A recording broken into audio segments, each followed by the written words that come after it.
अर्जुन, रुद्र, समीर, पीयूष और अनन्या वापस तालाब के पास पहुंच जाते हैं। तालाब के पास अभी भी बहुत भीड़ जमा थी। आदित्य पुजारी अभी अभी पानी के अंदर से निकले थे। रुद्र और उसके दोस्त लोग भीड़ को हटाते हुए आदित्य और नीरज पुजारी के पास पहुंच जाते हैं। इस तालाब के अंदर किसी की रूह भटक रही है। आदित्य पुजारी ने नीरज पुजारी से कहा, ये क्या बात कर रहे हो आदित्य? हमें जल्दी से उसकी रूह को कैद करना पड़ेगा और इस तालाब का शुद्धिकरण करना पड़ेगा, वरना वो रूह कहीं जाने लगेगी। नीरज पुजारी ने कहा, बिल्कुल ठीक कहा, जल्दी से तैयारी शुरू करो, आदित्य पुजारी ने कहा। नीरज पुजारी अपनी पोटली में से नारियल निकालते हैं और आदित्य पुजारी को दे देते हैं। यार, ये पुजारी जी ने नारियल क्यों निकाला है? वो क्या नारियल को फोड़कर उस रूह को कैद करेंगे? पीयूष ने कहा। नहीं यार, नारियल तो वो रूह फोड़ेगी जब इसके अंदर वो कैद होगी, अर्जुन ने कहा। मतलब? समीर ने कहा। मतलब मत पूछो, बस देखते जाओ कि आदित्य पुजारी क्या कर रहे हैं। यदि मैंने तुम लोगों को पहले ही बता दिया तो वो क्या करने वाले हैं तो मजा नहीं आएगा, अर्जुन ने कहा। आदित्य पुजारी नारियल की सारी जटाओं को निकाल लेते हैं। नारियल के सिर के तीनों काले बिंदु साफ साफ दिख रहे थे। आदित्य पुजारी ओम नमः शिवाय का जाप करते हुए उस नारियल को तालाब के पानी के अंदर की सीढ़ियों पर रख देते हैं। नारियल पानी के अंदर डूब जाता है। आदित्य पुजारी ने नारियल तालाब की सीढ़ियों के पास के पानी के अंदर डुबोया था। आदित्य पुजारी और नीरज पुजारी दोनों ही तालाब के पास पालकी मारकर बैठ जाते हैं और ध्यान में मन ही मन मंत्र पढ़ने लग जाते हैं। यार, ये पुजारी जी तो ध्यान में बैठ गए, ऐसे ही रूह को कैद करेंगे क्या? समीर ने कहा। वो ध्यान में नहीं बैठे हैं, बल्कि अपनी शक्तियों को नारियल पर केंद्रित कर रहे हैं। नारियल को दैवीय शक्ति से भर रहे हैं, जिससे नारियल के अंदर वो रूह कैद हो जाए। यदि वो रूह नारियल के अंदर कैद हो गई तो नारियल अपने आप पानी से ऊपर आ जाएगा, अर्जुन ने कहा। क्या बात कर रहा है यार? अनन्या ने हैरानी के साथ कहा। करीब आधा घंटे से आदित्य और नीरज पुजारी उस रूह को पकड़ने के लिए साधना कर रहे थे, पर अभी तक वो उनकी कैद में नहीं आई थी। यार, इतना टाइम हो गया, अभी तक वो आत्मा कैद नहीं आई क्या? पीयूष ने कहा। वैसे देखा जाए तो अभी तक आ जाना चाहिए था, पर पता नहीं क्या हो गया, अर्जुन ने कहा। कहीं कुछ गड़बड़ तो नहीं हो गई? रुद्र ने कहा। पता नहीं यार, अर्जुन ने कहा। रुद्र और उसके दोस्त लोग आपस में बातें ही कर रहे थे कि तभी नारियल अपने आप ऊपर आ जाता है, लेकिन वो नारियल टूटा हुआ आधा था 2 टुकड़ों में। जैसे ही नारियल ऊपर आता है, आदित्य और नीरज पुजारी को इस बात की अनुभूति हो जाती है। वो दोनों अपनी आंखें खोल लेते हैं। आदित्य पुजारी जी अपनी आंखें खोलते हैं और उस नारियल के दोनों टुकड़ों को देखकर हैरान हो जाते हैं। वो दोनों नारियल के टुकड़े सड़े हुए थे और काले पड़ गए थे। महादेव सबकी रक्षा करें, गांव पर कोई बड़ी मुसीबत आने वाली है, आदित्य पुजारी ने कहा। यार, तूने तो कहा था नारियल सेगा ऊपर आएगा, ये तो अपने आप टूट कर आया है। और वो देखो जरा गौर से, नारियल सड़ा हुआ भी है, काला पड़ गया है। तो पीयूष ने कहा। ये काला नहीं पड़ा है पीयूष, इसका मतलब है कि सौदा पूरा हो गया है।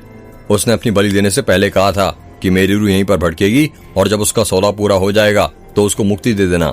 उसकी रूह नारियल के अंदर कैद नहीं हुई, इसका ये मतलब है कि सौदा पूरा हो गया है और उसकी रूह को भी मुक्ति मिल चुकी है, अर्जुन ने कहा। यार, तू कौन से सौदे की बात कर रहा है और किसकी मुक्ति की बात कर रहा है, बताएगा? रुद्र ने कहा। घर पर चलो तुम लोग, मैं वहां पर तुम्हें सब बताता हूँ, अर्जुन ने कहा। अर्जुन, रुद्र, पीयूष, समीर और अनन्या घर जाने के लिए निकल जाते हैं। ठकुराइन अपने घर में बैठी हुई थी, तभी वहां पर महेंद्र सिंह अपने नौकर लालू के साथ आ जाते हैं। अरे ठाकुर साहब, आप आ गए मंदिर से? क्या बोला आदित्य पुजारी ने फिर? ठकुराइन ने महेंद्र सिंह से कहा। वहां पर हमें आदित्य पुजारी तो नहीं मिले, पर हाँ, निर्मल पुजारी जी मिल गए थे। उन्होंने कहा वो जल्द मेघ के चुड़ैल के लिए कुछ न कुछ उपाय निकालेंगे और उन्होंने ये भी कहा कि घबराने की कोई बात नहीं है। जब तक मेघ का दूसरा दरवाजा नहीं खुलता, वो चुड़ैल हमारे गांव के किसी व्यक्ति को कुछ नुकसान नहीं पहुंचा सकती है, महेंद्र सिंह ने कहा। अच्छा हुआ पंडित सुशीलाचार्य जी ने मेघ के 2 दरवाजे बनाए थे, वरना पता नहीं हमारा क्या होता। पर एक बात समझ नहीं आई, गांव में इतना सब कुछ हो गया, इतने सारे लोगों की मौत हो गई, पंडित सुशीलाचार्य जी अभी तक आए क्यों नहीं? उन्हें तो अब तक आ जाना चाहिए था। ऐसी कौन सी तपस्या करने बैठे हैं वो, ठकुराइन ने कहा। पता नहीं ठकुराइन, हमने तो बहुत पहले उनके शिष्यों से सवाल पूछा था कि पंडित सुशीलाचार्य जी को गांव की कुछ खबर दी है कि नहीं। फिर क्या बोला उन्होंने? उन्होंने तो 1 साल पहले ही बता दिया था पंडित सुशीलाचार्य जी को कि मेघ का दरवाजा खुल गया है और वो अपने मठ से 10 गांव आने के लिए निकल भी गए थे, पर पता नहीं कहां पर रह गए। उनके प्रिय शिष्य आदित्य उनसे संपर्क साधने की कोशिश कर रहे हैं। देखते हैं कब तक वो पंडित सुशीलाचार्य जी को बुला पाते हैं। हाँ भोलेनाथ, उन्हें जल्दी भेज दे और हमें इस मुसीबत से बचाए। वैसे बहू कहाँ है? बहू ऊपर वाले कमरे में आराम कर रही है। बहू को होश आ गया ना? हाँ जी, आ गया। मैंने उसे खाना भी खिला दिया है, अब बिल्कुल ठीक है वो। तो ये लो प्रसाद भी खिला दो, मेघनाथ मंदिर से लाया हूं मैं बहू के लिए। जी ठीक है, बाद में खिला दूंगी। बाद में नहीं, अभी खिलाओ, समझी? महेंद्र सिंह ने गुस्से में कहा। पर क्यों? तुम ना कुछ समझती नहीं हो ठकुराइन। क्यों का क्या मतलब है? पुजारी जी ने बहू के लिए कुछ सोच समझ कर ही दिया होगा ना। तुम रहने दो, शायद तुम भूल जाओगी। चलता हूँ बहू को प्रसाद खिलाने। जी चलिए, ठकुराइन ने कहा। ठकुराइन और महेंद्र सिंह सीढ़ियां चढ़ते हुए तन्वी कमरे में जाने लगते हैं। तन्वी ने अपने कपड़े चेंज कर लिए थे। वो नीला सूट पहने हुई थी और बेड पर बैठकर आराम कर रही थी। तन्वी जैसे अपने ससुर और सास को आते हुए देखती है, अपने सिर पर पल्लू रख लेती है। प्रणाम पापा जी, तन्वी ने महेंद्र सिंह से कहा। प्रणाम बहू रानी, अब कैसी है तुम्हारी तबीयत? महेंद्र सिंह ने कहा। अब ठीक है पापा जी, वो हम मेघनाथ मंदिर गए थे तो वहां से तुम्हारे लिए प्रसाद लाए थे। क्या मेघनाथ मंदिर गए थे आप और वहां से प्रसाद लाए हैं? तन्वी ने हैरानी के साथ कहा। क्यों, क्या हुआ बेटा, तुम इतना हैरान क्यों हो रही हो? तुम मंदिर नहीं जाती क्या? नास्तिक तो नहीं हो? अरे नहीं पापा जी, ऐसी बात नहीं है। मेरा तो ईश्वर पर बहुत विश्वास है और सबसे ज्यादा भोलेनाथ पर, जो हर वक्त मेरी रक्षा करते रहते हैं। तो फिर ये लो बेटा, प्रसाद ग्रहण करो। महेंद्र सिंह ने तन्वी को तिल का प्रसाद देते हुए कहा। जैसे ही तन्वी तिल के प्रसाद को देखती है, अजीब सा मुंह बना लेती है। उसके चेहरे से ऐसा लग रहा था कि जैसे वो प्रसाद नहीं खाना चाहती हो। क्या हुआ बेटा, तुम प्रसाद क्यों नहीं उठा रही हो? महेंद्र सिंह ने कहा। वो मेरे हाथ गंदे हैं ना, तन्वी ने बहाना बनाते हुए कहा। अरे तो इसमें क्या बात हुई है, मैं खिला देती हूँ बेटा, ठकुराइन ने प्रसाद उठाते हुए कहा। अरे नहीं, मैं बाद में खा लूंगी ना, माँ आप क्यों तकलीफ करती हैं? अरे इसमें तकलीफ वाली क्या बात है बेटा, ठकुराइन ने कहा। महेंद्र सिंह मनी मन सोचने लगता है कि तन्वी प्रसाद खाने से इतना बहाने क्यों कर रही है। कहीं उसका शक सही तो नहीं, तन्वी के अंदर कहीं मेघ की चुड़ैल तो नहीं।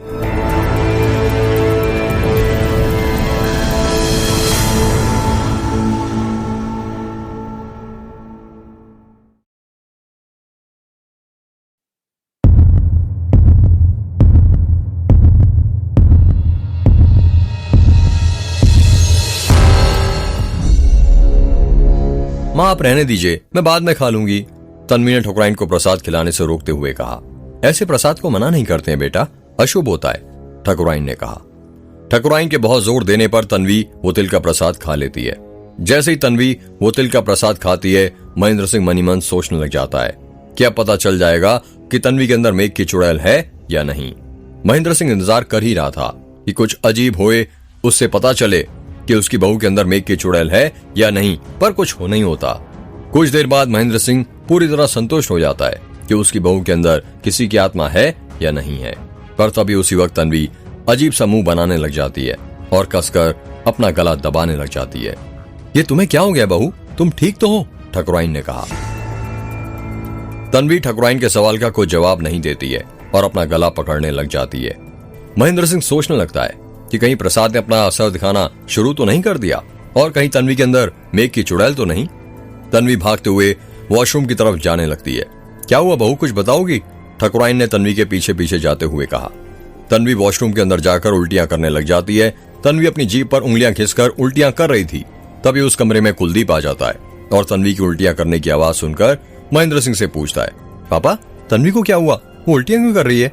वो तन्वी नहीं बेटा, मेघ की चुड़ैल है, महेंद्र सिंह ने कहा। ये क्या बकवास कर रहे हो आप पापा, आप बताओगे हुआ क्या है तन्वी को? कुलदीप ने गुस्से में कहा। कुछ नहीं बेटा, वो मैं मेघनाथ मंदिर गया था तो वहां से मैं प्रसाद लेकर आया था। बहू ने वो खाया और उल्टियां करने लगी। क्या कहा, प्रसाद खाया और उल्टियां करने लग गई? किस चीज का प्रसाद दिया आपने? ये तिल का, महेंद्र सिंह ने प्रसाद दिखाते हुए कहा। तन्वी ठकुराइन तन्वी के साथ वापस से वॉशरूम में कमरे में आ जाती हैं। तन्वी तुमने तिल की मिठाई क्यों खाई, ये जानते हुए भी तुम्हें तिल से एलर्जी है? कुलदीप ने तन्वी पर गुस्सा करते हुए कहा। तन्वी को जवाब नहीं देती है। तन्वी मैं कुछ पूछ रहा हूं ना, मुझे जवाब दो, क्यों खाया तुमने प्रसाद? वो पापा जी इतने प्यार से लाए थे कि मैं मना नहीं कर पाई, तन्वी ने कहा। तन्वी तुम भी ना, आज ही तुम ठीक हुई हो और आज ही तिल खा लिया, फिर से बीमार होने का इरादा है क्या? इसमें बहू की कोई गलती नहीं है बेटा, हमारी गलती है, हम ही जिद कर रहे थे, तू उससे कुछ मत बोल, महेंद्र सिंह ने कहा। पर फिर भी पापा वो आपको बता देती तो कुछ प्रॉब्लम नहीं होती ना? कुछ नहीं होता बेटा, इससे बहू के संस्कार दिखते हैं कि वो अपने सास ससुर को भी अपने माता पिता की तरह ही मानती है। वैसे माता पिता से याद आया, रिसेप्शन पार्टी में तुम्हारे घर से कोई नहीं आया था, तुम्हारे घर वालों को तुम्हारे और कुलदीप का रिश्ता पसंद नहीं है क्या? ठकुराइन ने कहा।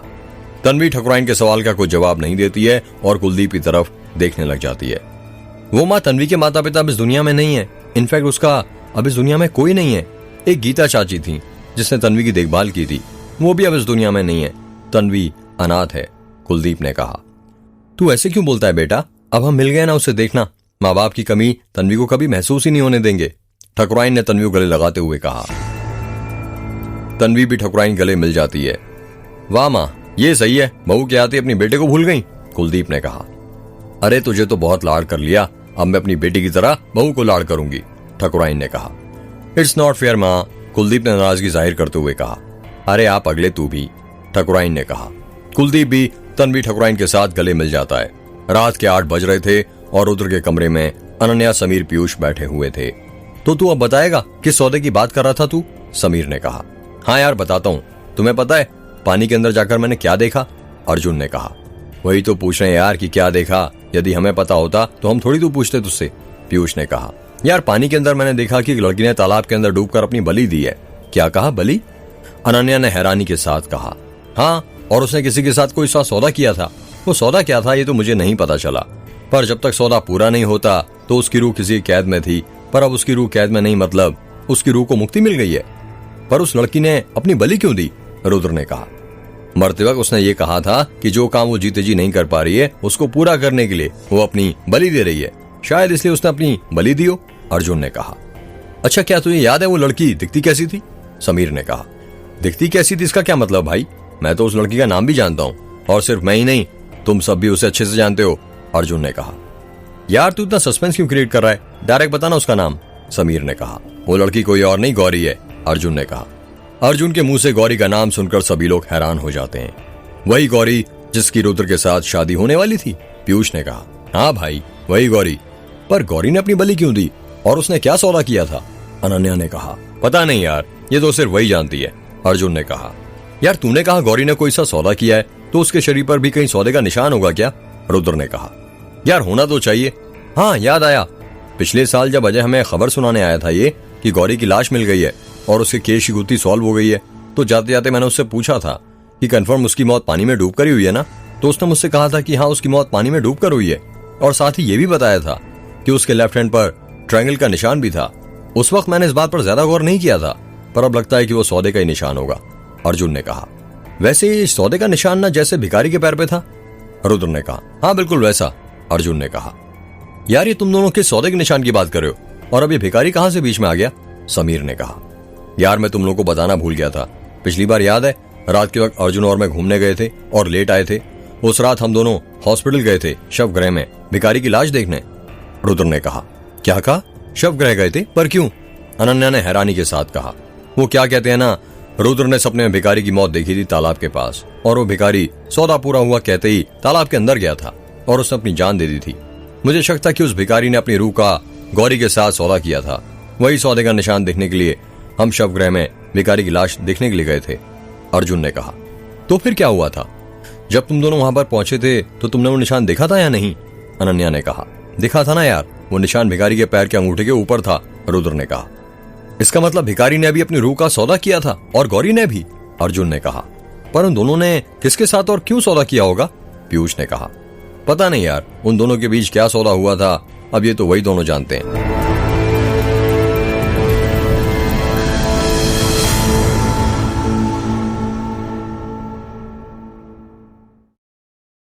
Dear listeners,